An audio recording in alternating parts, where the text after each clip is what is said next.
Graça e paz a todos. Nesse vídeo, quero falar sobre o conhecimento, porque a carne, ela sempre vai querer te levar para um caminho do ego, do orgulho, sabe? Ela sempre vai querer te levar para um caminho de querer se achar superior. Essa é a verdade. Desde lá do Éden, a serpente, ela ofereceu o que a Eva? Se ela comesse do fruto, os olhos se abririam e ela seria como o Pai, né? Seria como Deus.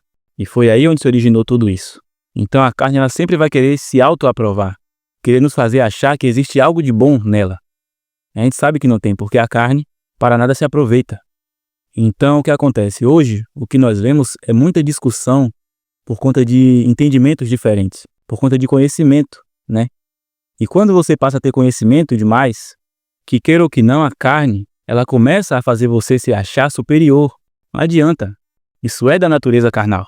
Então as pessoas hoje discutem muito, né? Porque pensam que sabem mais que os outros, né? Muitas vezes você pode estar errado, mas você defende e às vezes ataca o irmão porque acha que só você está certa. E a única verdade absoluta, nós sabemos quem é.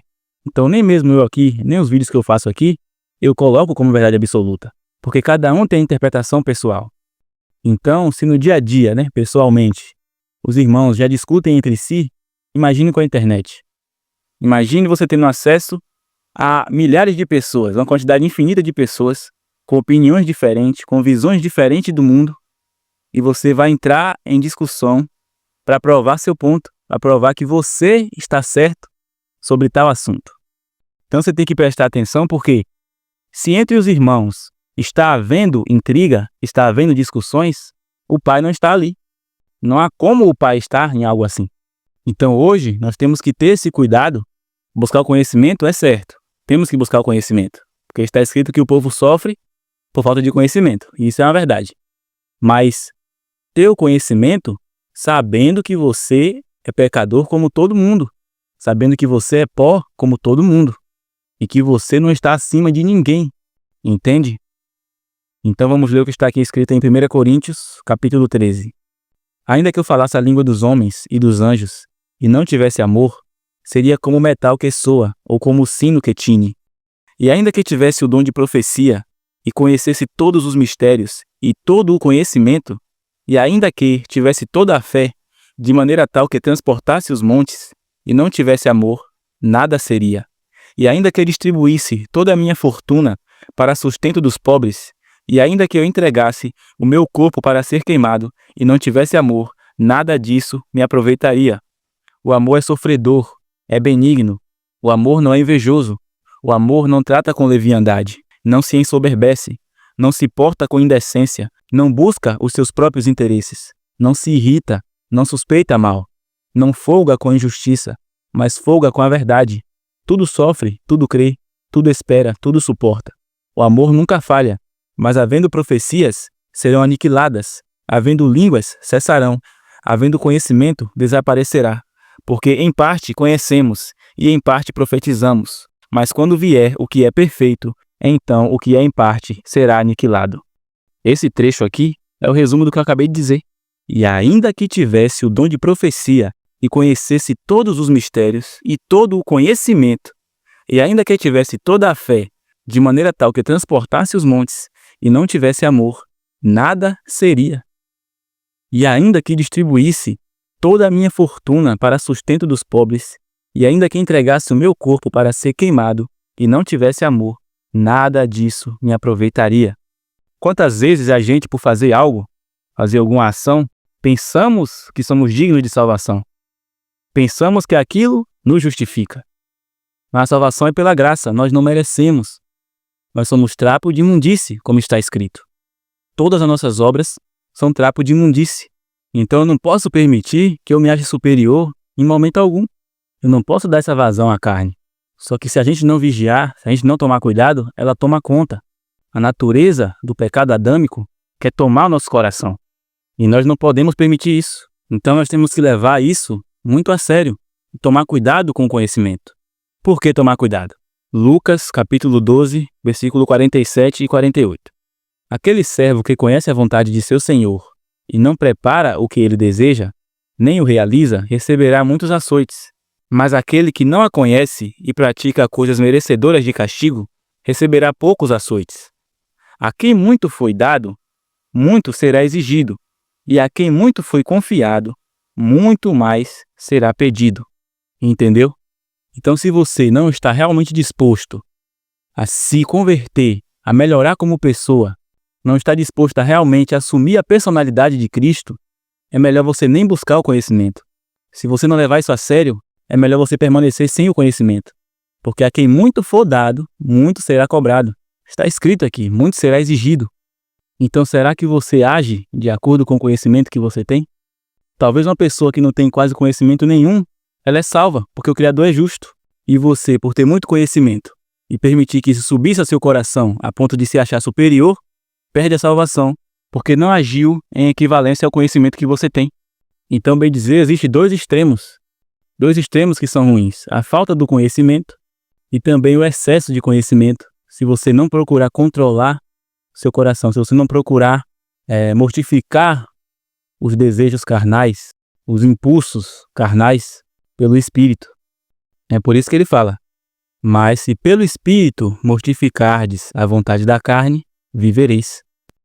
Então o segredo de tudo, na verdade, é a humildade. É você se manter humilde, não importa o que você tenha. Não importa o quanto conhecimento você adquiriu. Um exemplo disso é Paulo. Se você ler a história de Paulo, você vai ver que ele lutava contra isso. Ele tinha todo o conhecimento e esse ego queria tomar conta dele. Então você percebe que é algo perigoso. Olha o que está escrito em Eclesiastes, capítulo 1, versículo 18. Pois quanto maior a sabedoria, maior o sofrimento. Quanto maior o conhecimento, maior a frustração. Entendeu? E quando você entende, quem acompanha aqui sabe disso, que esse mundo é um mundo de ilusões, é um mundo falso, um mundo que nos engana através da visão, talvez você passe realmente a ter um pouco de frustração, né? Se você realmente entender o que é esse mundo. Só que mesmo assim você precisa ser feliz. Você precisa acordar sabendo que a maior dádiva que você pode receber é a vida. É a oportunidade de respirar mais uma vez. E às vezes, por buscar muitas coisas nesse mundo, nós acabamos perdendo essa felicidade nas coisas simples.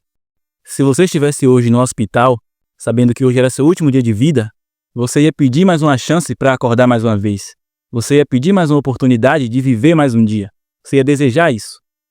Isso ia ser a maior riqueza para você. E hoje você tem essa chance. Você acorda, você respira, você tem vida. E você não percebe o tamanho que é isso, essa riqueza, porque esse mundo te fez de escravo. Os padrões desse mundo fez você achar que para ser feliz, precisa conquistar as coisas. Mas ser feliz é uma decisão, é um comportamento. Ser feliz é entender que hoje você tem a chance de se converter, de se arrepender dos seus pecados, de buscar a santidade e de confessar que Jesus Cristo, o Messias, ou como você chama ele, é o Filho do Criador, o Filho do Altíssimo. Você reconhecer que ele é seu Salvador. E se você já reconheceu, isso é motivo de grande alegria. Isso é motivo para você acordar como se fosse o dia mais feliz da sua vida. Como se você fosse receber a melhor notícia da sua vida. Mas será que você anda frustrado, anda triste, anda guardando mágoa por causa desse mundo? Por não alcançar as coisas nesse mundo? Por causa de pessoas que estão aqui? As pessoas, por mais que elas existam, de certa forma, são atores. Os personagens aqui não existem. O que existe é o espírito, a consciência. Então você não pode olhar para as pessoas pela carne.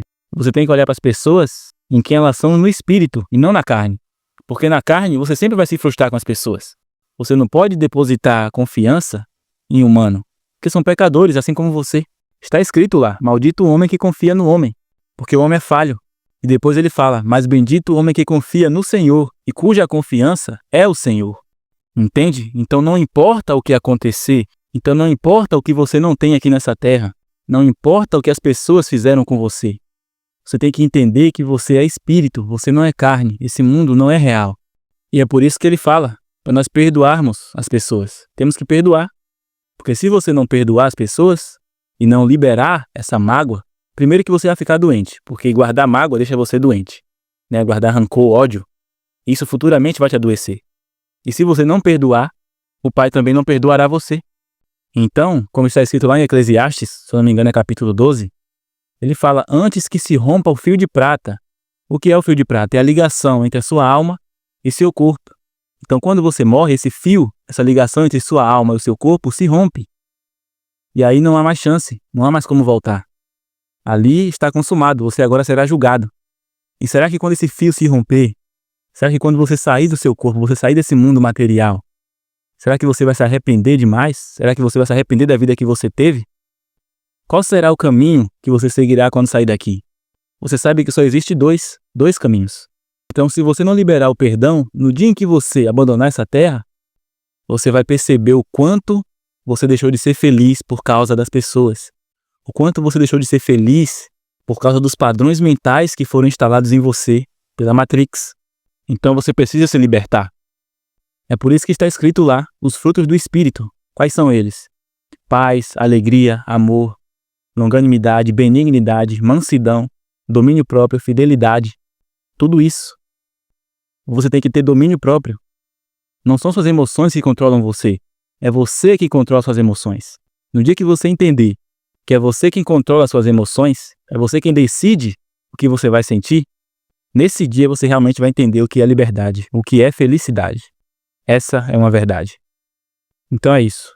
Esse foi o vídeo. Se inscrevam no canal, deixem um like e que a paz do nosso Senhor esteja com todos vocês. Até o próximo.